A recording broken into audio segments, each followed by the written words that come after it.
Being in love versus feeling addicted to them. Being in love.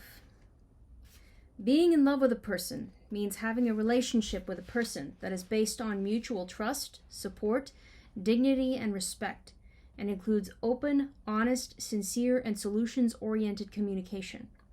It's a dynamic where both people feel empowered and secure in being themselves and growing and exploring who they are and who they want to be. Being in love with a person feels comfortable, safe, and secure.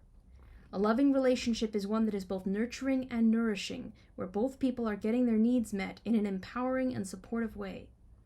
A loving relationship doesn't make a person feel anxious, nervous, insecure, jealous, unhinged, needy, or distrusting of their partner, and it doesn't include abuse.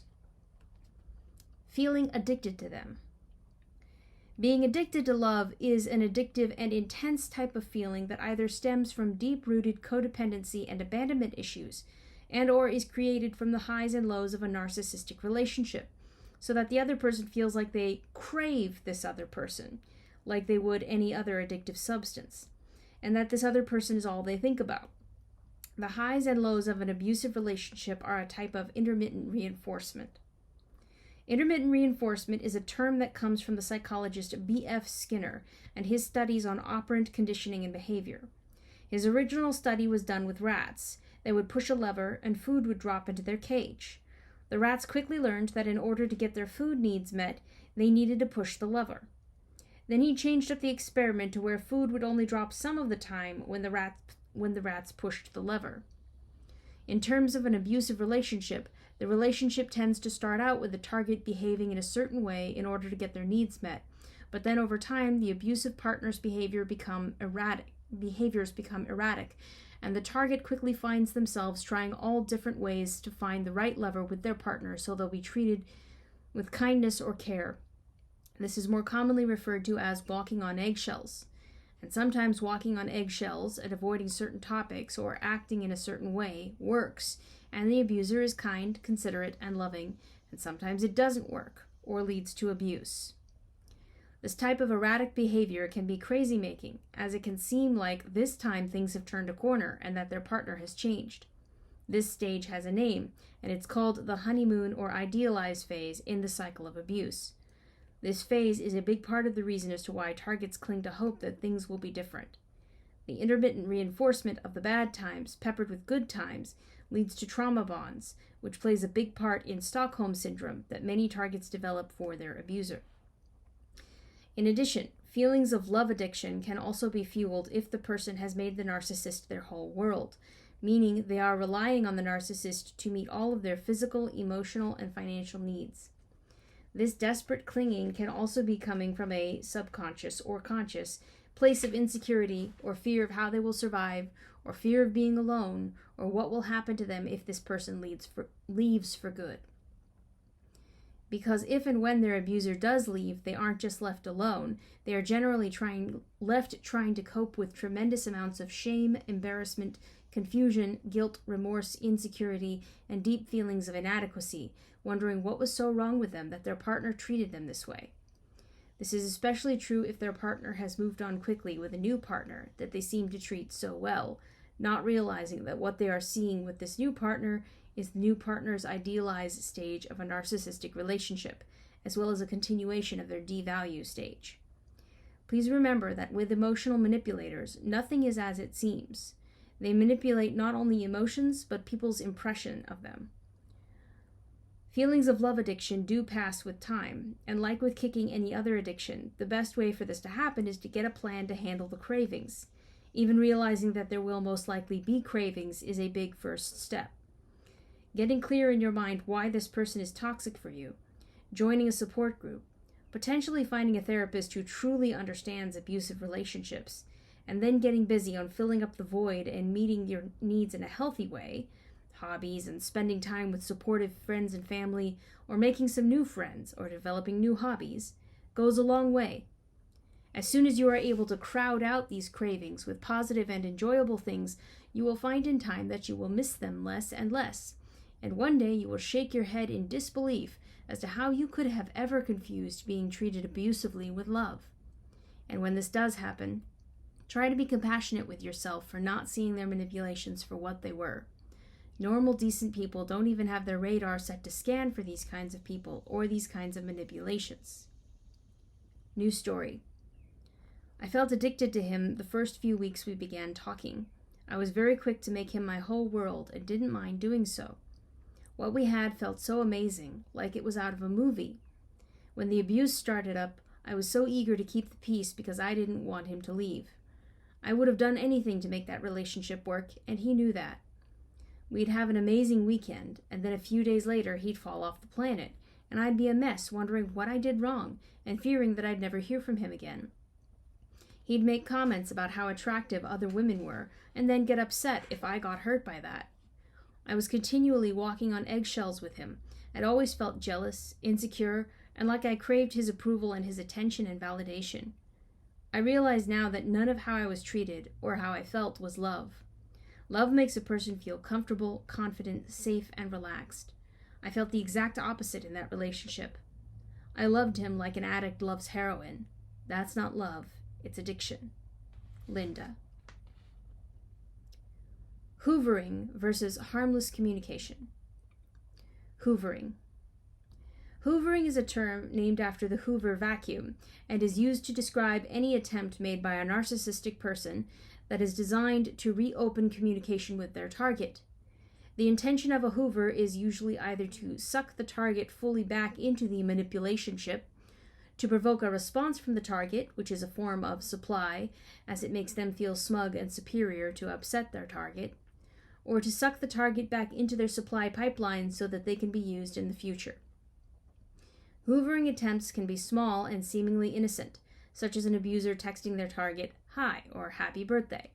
Or it can be more intense, including offering to be friends, or false apologies full of false awareness that might come across as something like, "I know I've caused a lot of pain and I'm sorry. You deserve better than me. I hope you find what you are looking for." A Hoover can also be love bombing, future faking, pity ploys, confusing, such as texting a person a bunch of gibberish or pretending to have sent the message to the wrong person. Accusatory, accusing the former target of cheating on them or being an abusive or neglectful parent. Saying all the right things, begging, pleading, texting, and emailing multiple times promising change, such as offering to go to therapy or rehab, or messages that are designed to provoke or instill fear, such as, "I'm going to kill myself tonight, I hope you are happy," or "My mother has cancer and I need to talk." Hoovering is what sucks a person back into the relationship, or at a minimum, back into the supply line, in case the narcissistic person wants to use them again.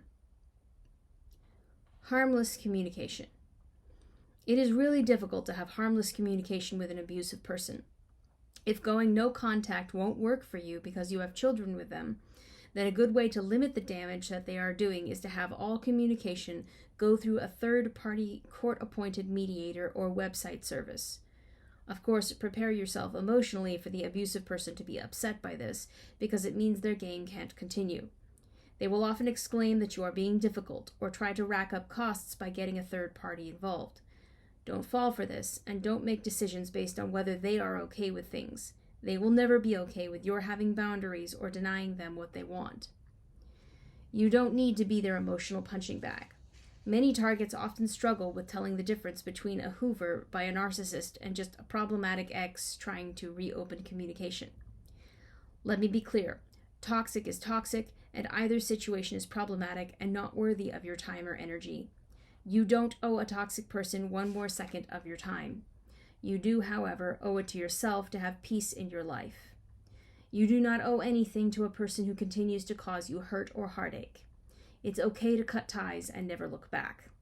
It doesn't matter if they're a friend, a former spouse, a coworker, or a family member. And it doesn't matter if no one else agrees with your decision to cut ties with them. It's not being mean, and it's not lacking compassion. It's self-protection, and other people don't get to set your boundaries for what you want in your life. Only you do. New story. It took me a while to stop feeling bad for not responding to him when he'd send me texts asking me how I was doing, or just saying hi. I realized that even seemingly innocent texts like that always led to either us talking again, which led to more abuse, or him not talking to me again, and then staying on my mind for weeks, and me feeling like crap. I've since blocked him across the board, and am so glad I did. Susan. Possibility versus probability. Possibility. Emotional manipulators are often pathological liars. They will often lie when the truth would work better for them. Trying to sort out the truth from a lie is an exercise in crazy-making, and frankly, there's no point, because a pathological liar can never be trusted. So it doesn't matter if they were truthful about one thing. If they'd lied about a dozen other things, you'd be wise to see them as the manipulative people that they are. After all, lots of things are possible, but that doesn't mean they are probable. After all, there is a possibility the Loch Ness Monster exists too, but this doesn't mean this is a probability. Probability. A probability is more of a statistical chance that something is true, more so than it not being true. If a person has a pattern of lying, then there is a probability that they are continuing to lie about whatever they've done that you've confronted them about. Emotional manipulators will often cling to the few truths in the story that they have told in an attempt to be trusted again. But like with everything else, the few truths they tell are often wrapped up in a lie, and what you know is probably just the tip of the iceberg. News story. I kept all the wrong people in my life and kept giving people multiple chances to hurt me or screw me over because I didn't have solid proof as to what they were up to. This was especially the case when I began dating again. I came across lots of guys with red flags. They'd stand me up or show signs of having anger issues or start being creepy, flirting, or making inappropriate advances right away. But I would gloss over all these red flags because they would offer up excuses that were somewhat believable. And my friends kept pushing me to give them another chance, saying that I saw red flags in everyone and that I didn't want to miss out on a great guy because I was making too big of a deal about nothing. What helped me was to think about what the healthiest person I know would do in the same situation. I realized that they wouldn't give these guys another chance, and so why would I? Was I really that lonely that I was going to accept being stood up or being around some guy who was creepy and just wanted to use me for sex? I decided that while I wasn't going to ever know what someone's intentions were, that I needed to do what I felt was right and quit giving all the wrong people the benefit of the doubt. Shannon. Sincerity versus intensity. Sincerity. When a person is being sincere, they are being genuine. There is no hidden agenda, and they are being on the level with their words and actions. A person who is sincere realizes that trust is earned, that love is built over time, that forgiveness doesn't mean forgetting, or who has hypocritical behavior, especially demanding trust when they've had a long-standing pattern of breaking it, or getting annoyed with their partner's hurt feelings over their abusive behavior. A person who is sincere in their actions has respect for another person's boundaries and feelings. They do not try to push that person into letting them back into their life, and they don't expect for things to go back to the way they were, because they have the emotional maturity to realize that things can't ever go back to the way they were. Once trust is broken, the relationship is broken, and both people will be spending the remainder of their time together, picking up the pieces and trying to glue them back together again. It's like breaking a glass vase and then gluing it back together again. It's still a vase, but it's not the same as it was before, and now it needs to be handled and maintained differently than before. Trust isn't rebuilt in a week, month, year, or even a decade. It's an ongoing process, and feelings of distrust and hurt will always be there to some extent. Intensity. Emotional manipulators are often very intense in their behavior. This is especially true if they are in the love-bombing idealization phase at the start of a relationship, or if they are in the love-bombing hoovering stage where they are trying to suck their target back into their pipeline of supply to use.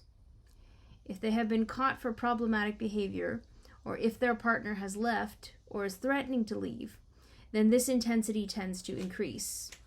To the outside world, as well as to the target, they may confuse this intensity with sincerity, as their behavior tends to go to great and romantic lengths, such as sending large bouquets of flowers to work, planning a romantic vacation, hopping on a plane and flying across the country so they can apologize in person, sending dozens of texts professing their love and devotion, and begging for another chance.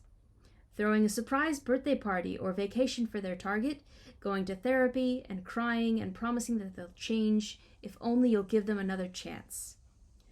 For those who are new to the topic of narcissistic abuse or manipulative behavior in general, you may find yourself struggling with trying to figure out how to tell if this problematic person in your life is being sincere or if they're being intense.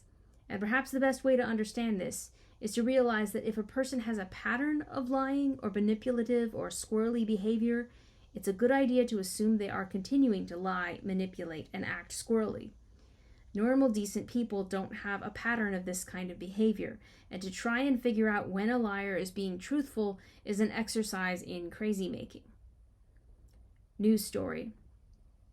He always spoke with such sincerity about us and our future. He seemed so sincere and wouldn't let up until I broke down and would give him another chance. I thought his persistence meant that he really cared. I now see that it was all about control and winning a game that I didn't realize I was playing. Michelle. Sympathy versus Stockholm Syndrome. Sympathy. Sympathy is when a person has feelings of compassion and concern for what someone else is going through.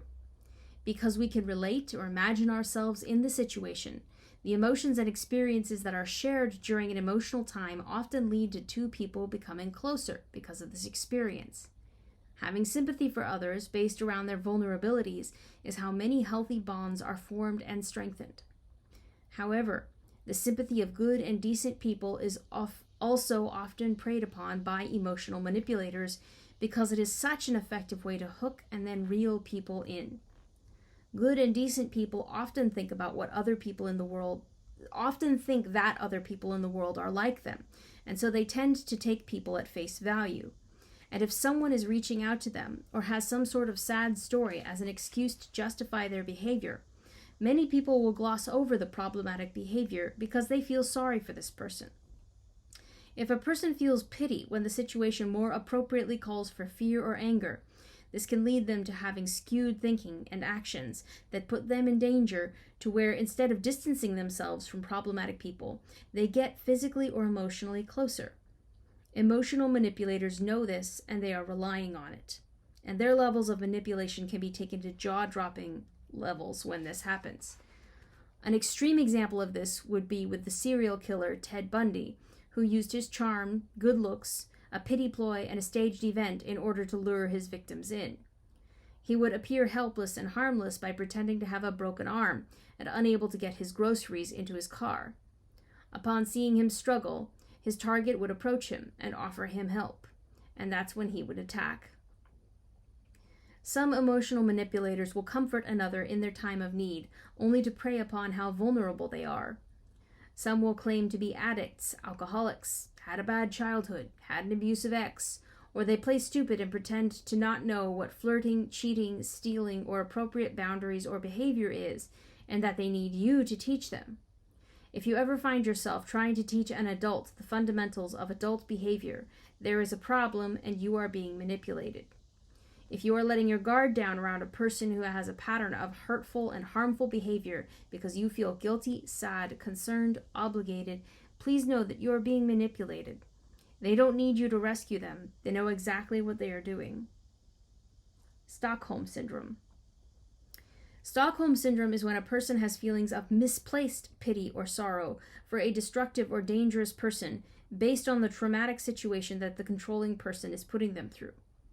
It's considered to be a psychological defense mechanism where good and decent people look for signs that this person is somehow good and decent, so their brain can keep calm by holding on to crumbs of hope that this situation can work out and that they can survive it. The emotions and experiences that are shared during an emotional time like this come from both misplaced sympathy that stems from reverse projection, where we are projecting all of our good qualities onto them, instead of seeing them and their actions for what they are. In addition, these situations are often a roller coaster of extreme highs and lows, which confuse a person's brain and lead them to link up a series of misplaced cause and effect, and in turn alter their behavior in an attempt to control their environment so that they can survive it. All of these highs and lows, misplaced sympathy, and reverse projection form unhealthy bonding known as trauma bonds, and make up what's known as Stockholm Syndrome. Stockholm Syndrome is a term that was coined after a bank robbery in the 1970s, where it was first noticed that there were seemingly illogical and irrational emotional bonds that had developed between bank robbers and their hostages, to the point where the hostages defended their captors and described them as lovely and nice during and after their hostage situation. While the police were trying to rescue them, the hostages became angry and distrustful of the police, despite the fact that their captors had threatened to kill one of the hostages and had another sit with a noose around her neck for several days. Researchers concluded that the hostages had developed illogical and irrational bonds with their captors as a psychological defense mechanism in order to prevent from emotionally collapsing. If they could convince themselves that their captors weren't that bad or were somehow normal, decent people, then it would give them hope that they could survive the situation. The dynamics of a hostage situation, including Stockholm Syndrome, are very similar to those of an abusive relationship. The partner of an abusive person often feels a desperate or addictive, irrational clinging to their partner or to their relationship, and is incredibly defensive if anyone criticizes their partner or their relationship. In part, this is because abusive people are rarely overtly abusive 100% of the time, and the good times can confuse the partner into thinking that the relationship can be saved, or that it's not that bad. It doesn't take a lot of really good times to give the target of an abusive person hope to cling to. In the Stockholm bank robbery incident, all it took for one hostage to develop warm feelings for their captor was their captor telling them that they were going to kill them, but that they'd let them get drunk before they did. The hostage clung onto this crumb of kindness as proof that their captor was not only not that bad, but that they were a considerate and caring person. In addition, if a person is married to an abusive person, they often have a high emotional and physical and financial investment in having the relationship work out. Because this relationship fills multiple basic human needs, they not only don't want to walk away, they need to believe that they can survive the situation by changing their actions. So they work toward being more agreeable and trying to anticipate their partner's needs, aka walking on eggshells, not discussing their partner's problematic behavior or discussing a small part of it, but not the level where true communication is present, clinging to crumbs of hope that things will change, and avoiding people and advice that try to get them to see the situation more clearly or to help them get out. This is the perfect storm, because here you have a person who is highly manipulative and usually a chronic liar who says whatever they need to say in order to get what they want, and a target who is a normal, decent, trusting person who takes them at face value and who needs to believe that everything will be okay and that this relationship can work. The emotional manipulator wants the relationship to work out, not because they are in love with their partner, but because they are using them for their own selfish wants and needs, perhaps for sex, housing, money, social status, and/or public image, you name it. The target needs for this relationship to work out because they are dependent upon this person and this relationship for their physical, emotional, or financial survival, as many targets have made this other person their whole life and place a high value on commitments at all costs. When a person has such a high level of commitment, regardless of how they are treated, they will often be desperate to fix their partner or their relationship, and because of this, they will believe pretty much anything, because they need to if they are going to stay. This is where the phrase, "Who are you going to believe, me or your lying eyes?" comes into play, because that's exactly what starts happening.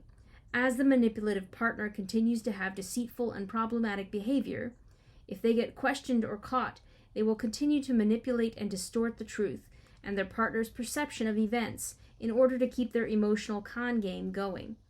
This is known as gaslighting and is psychological abuse. Psychological abuse is perhaps the most damaging type of abuse because when a person's perception of reality is altered, it can take them a long time to trust their own perceptions and judgment again. Some symptoms of Stockholm Syndrome, as well as the dynamics in an abusive/codependent relationship, are positive feelings toward the controller and negative feelings toward those who are trying to help.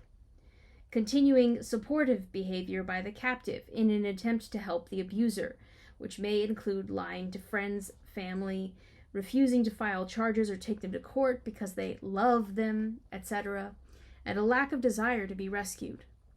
The target of abuse is stuck between a rock and a hard place. They don't want to leave, but they don't want to be abused. They just want their abuser, who has no sincere accountability or desire to change back into the charming, likable person that they first met, not realizing that person was only an illusion to suck them in to begin with. Stockholm Syndrome doesn't just develop within abusive relationships between adults. It can develop at any age and with any type of abusive person. The resulting trauma bonds that are forged between an abuser and their target can, and often do, occur between a rape victim and their rapist, an abused child and their abusive parents, a pimp and a prostitute, or a cult leader and a cult member. The people who get tangled up in these situations are not stupid or crazy. They are subconsciously trying to meet some very basic human needs that we all have. And generally, when a person denies the truth of the situation to themselves, it's because the truth is too much for them to bear. And if they have an emotional investment in the situation working out, then the level of their denial tends to match the level of their emotional investment. As the more problematic a situation becomes, the more a person has to justify to themselves that what they are experiencing either isn't happening, or if it is happening, it isn't that bad, or if it is bad, that they somehow deserved it. This is also why it often takes those who are in abusive relationships leaving 7 times before they leave for good, or in cases of physical violence before they are killed. The unhealthy trauma bonds that form Stockholm Syndrome can be forged with any narcissistic person at any stage in a person's life. And for those who grow up in dysfunctional homes, these bonds often start when they are children. This is because all children have the hardwired biological need to bond with their primary caregiver/parent. This need stems out of a basic need to survive, as a child has very little power and control over their environment, and so must depend on their parent in order to get their needs met. In an emotionally healthy home, a parent would appropriately and effectively bond with their child and gladly help them to not only get their basic needs met, but would also help them get their more advanced needs met of nurturing their uniqueness so that they can feel safe in exploring and discovering who they are. One of 2 main defense mechanisms that is used is that of ingratiation, or befriending the captor, in order to get on their good side so they can get their needs met. A child may realize that the best or only way to get attention or to get some crumbs for their needs being met is to be doting, people-pleasing, overly mature for their age, to offer excessive caretaking, and to continually go above and beyond for their parent. When this happens, their own sense of self or self-identity doesn't form properly, as they are not allowed or encouraged to explore their own individuality or to have their own thoughts, feelings, especially anger or sadness at how they're being treated, and opinions that there is a problem with how they're being treated. They are only there to meet the needs of the parent or otherwise take care of the parent, whether this is stated or implied. Any protests made by the child of how they're being treated would be continually invalidated or minimized, and in cases where there is a parent or parents who are narcissistically abusive, their protests would most likely increase or exacerbate the abuse. So in order to keep the peace, the child learns to stuff their anger, sadness, or any other feelings or expressions of individuality that show that there is more to them than that of the emotional or physical caretaker of the parent. In a home with a narcissistic parent, there is no acknowledgement of anyone else's thoughts, feelings, or individuality besides the narcissistic family member. And what happens at a young age is because the child needs to believe that their parent cares about them, they will mistake any act of kindness, no matter how small, as proof that they are loved and that they do matter. An example would be a parent who is not in their child's life for 5 years, then sends a birthday card and the child is elated, or a parent who has a pattern of making promises they don't keep, such as promising their child that they'll be there for their school play, but then they cancel. The child is devastated, but then they see their parent in the audience, and now the child is excited and feels loved. These are the highs and lows of trauma bonds as experienced by children in dysfunctional homes. Because our need for survival is our most basic and often our strongest, a child's bond with their primary caregiver/parent is incredibly deep, and it often takes an intense amount of abuse and neglect for that bond to be broken. Oftentimes, no matter how abusive or neglectful a child's home life is, it's very common for a child to continue to hold out hope that given enough love, understanding, patience, time, therapy, or rehab, their parent could change, and that they could eventually get the love and connection that they've been seeking all along, just like the trauma bonds between two adults in an abusive relationship. As with most trauma bonding, the cognitive dissonance that a child or spouse has is very strong as hope dies last. If the only way a child knows how to effectively navigate their relationships is to put up with being mistreated and to replace their anger with being more compassionate and understanding, then this thinking will and has set them up for poor or no boundaries. Not having a clear idea of what deal breakers are, to them everything is workable. A hard time with effectively being in tune with their emotions, expressing anger or sadness, or being able to speak their mind. As an adult, they will most likely find themselves in a series of one-sided friendships and in relationships where they lack healthy boundaries, have careers where they can usually put those people-pleasing skills to work, such as caregiving or nursing, social work, or being a therapist. They don't often have a clear sense of deal-breaker behavior because they were never taught or allowed to walk away from harmful or hurtful situations. They were only taught to endure them. They most likely confuse intensity with sincerity, love bombing with love, rushing intimacy with true intimacy, and controlling with caring. Then, when the low times hit or were uncovered, like lying, deceiving, cheating, siphoning funds, abusing, etc., the partner usually doubled up their commitment to their partner in an attempt to save the relationship. So they give second and 22nd chances in hopes that they can earn the love of their partner, who is also most likely narcissistic, in order to keep their partner faithful, honest, sober, or otherwise not abusive. This endless endurance of abuse and mistreatment, captivity, was sold to them by an emotional manipulator as what commitment, family, marriage, religion, and forgiveness are all about. And because they don't know any different, they often sell these same messages to their children, and the cycle continues. This may sound extreme, but I fully believe that any dynamic with a narcissistic person is a hostage situation, because this is what narcissists do. They hold their targets emotionally hostage. There is no equal give and take. It is a one-sided dynamic where the narcissistic partner takes and everyone else is expected to give. Give them money, second and 22nd chances, loyalty, understanding, compassion, caring, respect, and honesty. Narcissists are also huge hypocrites.